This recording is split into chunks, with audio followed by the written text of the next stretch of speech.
Hello students, welcome to RNM academy channel. Students, आज मैं एक प्रॉब्लम ऐसा लेने वाला हूं जिसकी वजह से आपको एग्जामिनेशन में बहुत बड़ा टाइम सेविंग होने वाला है और बहुत बड़ा फायदा होने वाला है। तो ये प्रॉब्लम बहुत इंपॉर्टेंट है। एक भी स्टेप आपको स्किप नहीं करना है और सॉल्यूशन को सही ढंग से समझना है। और ये मेथड आप हर प्रॉब्लम में यूज कर सकते हैं। तो प्रॉब्लम में डेटा इस प्रकार है। An isosceles triangular plane ABC having its base AB is equal to 50 mm and altitude 60 mm is resting on HP on its base AB with its surface making an angle of 45 degree to HP. The base AB which is in HP makes an angle of 60 degree to VP. Draw projections of plane. Use auxiliary plane method or other name is rotation of ground line method. हमें specifically ये problem में कहा गया है कि हमें auxiliary plane method use करना है। ऑक्सिलरी प्लेन मेथड का दूसरा नाम है rotation of ground line method. अगर कोई प्रॉब्लम में स्पेसिफाई नहीं है तो आप कोई भी मेथड यूज कर सकते हैं, हमारी कन्वेंशनल मेथड या ऑक्सिलरी प्लेन मेथड। लेकिन स्पेसिफिक मांगा है तो हमें वही मेथड यूज करनी है। और अगर ये मेथड जो मैं बता रहा हूँ, ऑक्सिलरी प्लेन मेथड, अगर आपको समझ में आ जाती है तो आप बहुत बड़ा टाइम सेविंग करेंगे और हर प्रॉब्लम में इसका इस्तेमाल कर सकते हैं। तो आइए प्रॉब्लम का सॉल्यूशन लेते हैं और मेथड भी समझते हैं। स्टूडेंट्स, इस प्रॉब्लम में हमें आइसोस्केलस ट्रायंगुलर प्लेन दिया गया है। आइसोस्केलस ट्रायंगल मीन्स एक ऐसा ट्रायंगल जिसमें दो साइड्स इक्वल इन लेंथ होती है और थर्ड साइड डिफर होती है। तो यहाँ हमें आइसोस्केलस ट्रायंगुलर प्लेन एबीसी दिया है जिसमें बेस ए बी 50 mm है और अल्टीट्यूड की लेंथ जो है वो 60 mm है। तो अगर मैं रफ ड्रॉ करता हूँ आइसोस्केलस ट्रायंगुलर प्लेन तो वो ऐसा दिखने वाला है। आइसोस्केलस ट्रायंगल मीन्स ये जो हमारा बेस है वो ए बी है जिसकी लेंथ हमें दी है 50 mm। ये दोनों साइड इक्वल इन लेंथ है, उसकी वजह से जिसको हम आइसोस्केलस ट्रायंगल कहते हैं। ये दो साइड इक्वल है, थर्ड साइड डिफर है लेंथ में, और ये पॉइंट सी है। अभी अल्टीट्यूड मीन्स ये मिडल में से बनती हुई परपेंडिकुलर लाइन। तो इसकी लेंथ हमें दी गई है, लेंथ है अल्टीट्यूड की 60 mm। तो ये लेंथ हमें 60 mm दी है। तो ऐसा एक आइसोस्केलस ट्रायंगुलर प्लेन है। अभी डेटा की बात करते हैं तो isosceles triangular plane ABC having its base A B 50 mm and altitude 60 mm is resting on HP on its base A B. कहाँ पर रखा है वो सेंटेंस इंपॉर्टेंट है। It is resting on HP on its base A B. ये isosceles triangular plane HP पर एक base जो उसका है ए बी पर रखा गया है। कहने का मतलब ये जो ट्रायंगल है, अगर उसके बारे में सोचते तो हमारे पास 3 कॉर्नर्स है A B and C and 3 sides है A B B C and C A. तो कॉर्नर तो एचपी पर नहीं है, कोई एक साइड एचपी पर है। कौन सी साइड एचपी पर है? Base A B. तो अगर एक साइड एचपी पर है तो हमारा एजम्पशन बनने वाला है कि तीनों साइड हमने एचपी पर रखी है, और तीनों साइड एचपी पर है means complete isosceles triangular plane HP पर है। और complete isosceles triangular plane HP पर है तो एचपी पर मिलने वाला व्यू टॉप व्यू है, वो हमारा सबसे पहला व्यू होगा। और टॉप व्यू हम ड्रॉ करेंगे एक्स वाई से नीचे। तो ये अभी आपको सीक्वेंस दिमाग में सेट हो गई होगी कि ये एक्स वाई लाइन और यहाँ हमारा आइसोस्केलस ट्रायंगुलर प्लेन का ट्रू शेप आएगा। लेकिन ट्रू शेप कैसे ड्रॉ करें? कि ऐसे ड्रॉ करें कि जिसकी वजह से लेफ्ट साइड हमारा ये बेस रहना चाहिए। तो शेप ऐसे बनने वाला है, ए बी और सी लेफ्ट साइड ये बेस रहेगा, और उसकी वजह से जब मैं राइट साइड से उठाता हूं तो ए बी जो साइड है वो HP के साथ कांटेक्ट बनाए रखेगी। तो इतनी बातें आपको समझ में आ गई होगी। तो अब हम उसका प्रोजेक्शन स्टार्ट करते हैं। तो प्रोजेक्शन ड्रॉ करने के लिए सबसे पहले हमारा जो पहला स्टेप है वो है XY लाइन ड्रॉ करना। तो ये हमारी XY लाइन रेफरेंस लाइन हो गई। अभी ए रेफरेंस लाइन पर सबसे पहला व्यू हमारा आइसोस्केलस ट्रायंगुलर जो शेप है, ट्रू शेप, वो दिखाना है। तो आइसोस्केलस ट्रायंगल के लिए लेफ्ट साइड बेस आने वाला है। तो एक लाइट पेंसिल से वर्टिकल लाइन ड्रॉ कर दो। यहां देखिए मैं एक वर्टिकल लाइन ड्रॉ कर दी और उस पर मुझे बेस की लेंथ लेनी है 50 mm। तो एक मैंने बेस बना दिया जिसकी लेंथ है 50 mm, राइट। अभी इसका सेंटर लेके यहां से आपको एक लाइन ड्रॉ करनी है जिसकी लेंथ होगी 60 mm, अल्टीट्यूड की लेंथ। तो यहां से 60 mm वाली लाइन बना दो। ये मैंने ड्रॉ कर दी। तो ये जो पॉइंट मिला, ये जो लेंथ है 60, और उसकी वजह से हमारे पास तीनों पॉइंट आ गए। तो तीनों पॉइंट को जोड़ देते हैं ऐसे, फिर ये यहाँ से, और ये पॉइंट हमारा ए, ये बी हुआ और ये सी हुआ। तो ए बी बेस बन गया और बी सी एंड ए सी जो दो साइड इक्वल इन लेंथ है वो हो गई। तो ये सबसे पहला व्यू जब हम टॉप से देखते हैं तो टॉप व्यू हमें ऐसा मिलने वाला है। अभी ये तीनों कॉर्नर से हम परपेंडिकुलर प्रोजेक्टर्स जब एक्सटेंड करते हैं तो हमें पता है कि ट्रायंगुलर प्लेट, ये जो है आइसोस्केलस ट्रायंगुलर प्लेन, वो तो HP में रखा गया है। तो फ्रंट व्यू में हमें लाइन दिखेगी XY पर और उस लाइन की लेंथ इतनी होगी, ये लाइन। और यहां हमें पॉइंट मिलेंगे, ये पॉइंट A डैश है, ये पॉइंट B डैश भी है और यहां C डैश पॉइंट है। तो पहला स्टेज कंप्लीट हो गया जहां हमें दो व्यूज मिले। अभी प्रॉब्लम के डेटा के अनुसार उसमें कहा गया है कि its surface making an angle of 45 degree to HP। ये आइसोस्केलस ट्रायंगुलर प्लेन है, उसकी जो सरफेस HP के साथ कितना एंगल बनाती है, 45 डिग्री। तो हमें कुछ नहीं करना है, ये लाइन को इंक्लिनेशन देना है 45 डिग्री, लेंथ उसकी उतनी ही रहेगी। तो देखिए ये कहीं अप्रोप्रिएट डिस्टेंस लेके मैं यहां से 45 डिग्री लाइन ड्रॉ कर देता हूं। तो आप यहां से कोई एक पॉइंट से 45 डिग्री लाइन ड्रॉ कर दीजिए। याद रहे ये एंगल 45 डिग्री है और वहां लेंथ कितनी लेनी है, यहां से यहां तक। तो पॉइंट हमारा फर्स्ट यहां है और दूसरा पॉइंट समझो कि यहां कट होता है। तो इतनी लेंथ ये हम डार्क करेंगे। ये पॉइंट A डैश है, ये पॉइंट B डैश भी है और यहां जो पॉइंट मिला वो C डैश है। तो तीसरा व्यू कंप्लीट हो गया।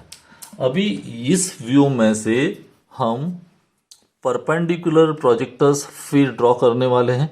देखिए ये, और A डैश B डैश में से, और यहां से हम हॉरिजॉन्टल प्रोजेक्टर्स ड्रॉ करेंगे A में से, C में से और B में से। तो यहां फिर हमें 3 पॉइंट्स मिलने वाले हैं। A और A डैश वाली लाइन का intersection means A point, B और B डैश वाला मीन्स ये B, और C डैश और C वाला पॉइंट यहां मिलेगा C। तो उसकी वजह से फिर 3 पॉइंट्स हमें मिल गए। BC ज्वाइन किया, AC ज्वाइन किया और ये जो है वो AB है। तो यहां शेप मिला, लेकिन वो प्लान है। जो पहले वाला जो ट्रू शेप था उससे स्मॉलर साइज का है, कॉम्प्रेस्ड शेप हो गया। और स्मॉलर साइज कौन सा बनता है, जो लाइन XY को पैरेलल है वो डायमेंशन शॉर्ट हो जाता है। तो एल्टीट्यूड की लेंथ कम हो गई। अभी जो थर्ड स्टेज है, थर्ड स्टेज के लिए यहां कहा गया है कि we have to use auxiliary plane method या rotation of ground line method. Method का नाम सेम ही है। कई बार एग्जामिनेशन में ऑक्सिलरी प्लेन मेथड कहते हैं, कई बार हम उसको rotation of ground line method कहते हैं। अभी सवाल ये होता है कि ये मेथड का एडवांटेज क्या है। कन्वेंशनली अगर जब हम ड्रॉ करते हैं तो हमें ये शेप फिर से यहाँ ड्रॉ करना पड़ता है और उसके बेस पर हमें यहाँ फाइनल एलिवेशन मिलता है। तो कुल मिला के 6 व्यूज होते हैं। लेकिन जब rotation of ground line method की बात करते हैं या ऑक्सिलरी प्लेन मेथड की बात करते हैं तो 6 की जगह 5 ही व्यू बनते हैं।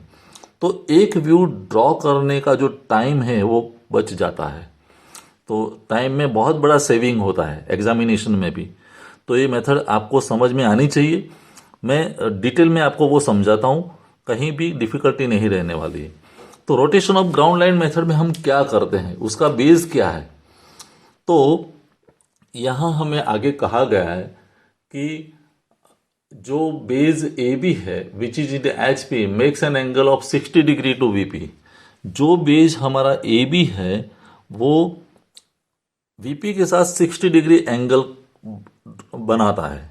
अगर कन्वेंशनल मेथड होती तो हम क्या करते, ये भी जो परपेंडिकुलर है यहाँ मैं कोई नई लाइन ड्रॉ करता 60 डिग्री पर और उस पर उसको ए बी को रखता, फिर वही शेप यहाँ जनरेट करता, उस पर से हम वर्टिकल लाइन खींचते, यहाँ से हॉरिजॉन्टल लाइन बनाते और फिर हमें फाइनल व्यू मिलता।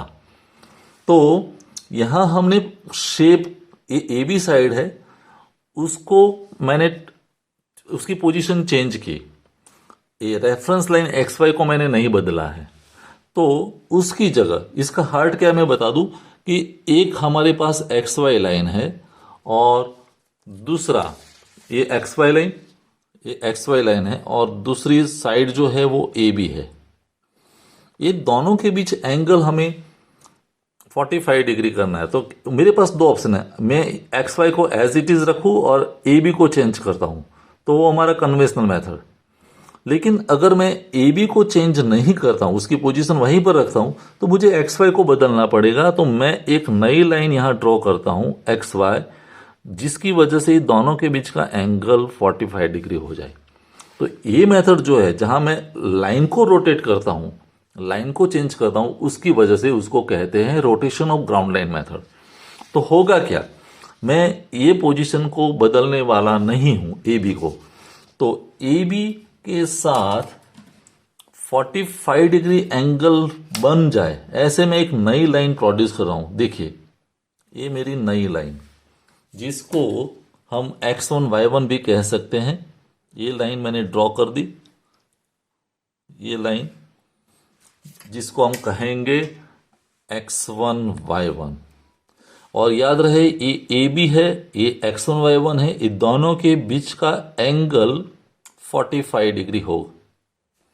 तो एंगल तो हमने मेंटेन कर दिया। अभी करना क्या है, जैसे मैंने x1 y1 नई लाइन ड्रॉ की तो हमारे जो 3 पॉइंट्स थे, तीनों पॉइंट्स में से हमें वर्टिकल प्रोजेक्टर्स ड्रॉ करने हैं। कैसे वर्टिकल मींस, समझो कि मैं सी में से लाइन ड्रॉ कर रहा हूं तो सी में से एक प्रोजेक्टर ऐसे बनेगा। कैसे कि जिसकी वजह से x1 y1 के साथ उसका एंगल 90 डिग्री का हो। तो 90 डिग्री एंगल मेंटेन करके तीनों पॉइंट्स में से हम वर्टिकल प्रोजेक्टर्स ड्रॉ करेंगे, जैसे ए में से किया और वैसे ही बी में से किया। हर जगह ये जो तीनों प्रोजेक्टर है वो x1 y1 के साथ 90 डिग्री एंगल मेंटेन करते हैं। जैसे ये 3 प्रोजेक्टर्स बन गए, अगर 5 पॉइंट है तो 5 प्रोजेक्टर्स बनेंगे, लेकिन हर पॉइंट में से हमें प्रोजेक्टर ड्रॉ करना पड़ेगा। अभी हमें डिस्टेंस तय करना है। तो समझो कि मैं पहले ए की बात करता हूं, तो ए वाला प्रोजेक्टर ये है और आगे वाला व्यू जो फ्रंट व्यू है उसमें हमारी ए डैश की पोजीशन कहां पर है, एक्स वाई पर। तो ए वाला प्रोजेक्टर लेकिन हमारी पोजीशन x1 y1 पर आएगी, तो ये मेरे लिए ए डैश हो जाएगा। प्रोजेक्टर वो लेना है, डिस्टेंस फ्रंट व्यू में से लेना है। तो फ्रंट व्यू में तो वो एक्स वाई पर है, तो यहां भी हमारा ए डैश x1 y1 पर रहेगा। वैसे बी, तो बी वाला प्रोजेक्टर ये है लेकिन बी डैश एक्स वाई पर ही है, तो यहां भी पॉइंट x1 y1 पर ही मिलेगा बी डैश। और रही बात सी डैश की, तो सी वाला प्रोजेक्टर ये है, लेकिन सी डैश का एक्स वाई से डिस्टेंस कितना, इतना। तो ये जितना डिस्टेंस है उतना डिस्टेंस आप कंपास से तय कर दो और उतना ही डिस्टेंस x1 y1 से रखो, तो यहाँ यहीं कहीं कोई पॉइंट मिलेगा, ये हमारे लिए सी डैश होगा। मैं फिर से बता दूं, ये जो डिस्टेंस है उतना ही डिस्टेंस हमने x1 y1 से लिया। तो वैसे 3 पॉइंट्स मिल गए। ये तीनों पॉइंट्स को जब आप ज्वाइन करते हैं, ए डैश सी डैश से ज्वाइन हुआ, बी डैश सी डैश से ज्वाइन हुआ और ए डैश बी डैश तो है ही, तो ये जो शेप मिला वो हमारा फाइनल व्यू है। ये हमारे लिए फाइनल फ्रंट व्यू है और ये हमारे लिए फाइनल टॉप व्यू है। लेकिन इम्पोर्टेंट बात ये है, यूजफुल थिंग ये है एक मेथड में, कि हमारा एक व्यू बच जाता है। Instead of 6 views we are getting only 5 views and the solution is okay. तो एक व्यू ड्रॉ करने का टाइम सेविंग होता है। तो it is very useful method, आपको बार बार प्रैक्टिस करनी पड़ेगी। आई होप आपको ये सॉल्यूशन, कंप्लीट सॉल्यूशन समझ में आया होगा। इस मेथड को हम कहते हैं rotation of ground line method. मैं यहाँ लिख दूँ, कई बार एग्जामिनेशन में ये वर्ड आएगा, rotation of ground line method, या उसका दूसरा नाम है और उसको हम कहते हैं auxiliary plane method. Auxiliary plane method. तो स्टूडेंट्स, ये जो आइसोस्केलस ट्रायंगुलर प्लेन का जो क्वेश्चन था उसका सॉल्यूशन मैंने डिटेल में समझाया है। आप डायमेंशनली ये प्रॉब्लम अपनी स्केचबुक में ड्रॉ कर लीजिए। फिर भी कोई क्वेरी या डिफिकल्टी है तो मैंने मेल आईडी भी बताया था, उस मेल आईडी पर आप मुझे लिख सकते हैं या कमेंट सेक्शन में क्वेश्चन या क्वेरी लिख दीजिए, मैं सॉल्यूशन आपको ज़रूर देने वाला हूं। आई होप ये वीडियो आपको पसंद आया होगा। Thank you for watching, thank you very much. अगर आपको ये वीडियो पसंद आया है और आप मेरे चैनल पर नए हैं तो प्लीज मेरे चैनल को लाइक कीजिए, शेयर कीजिए और सब्सक्राइब जरूर कीजिए। Thank you very much.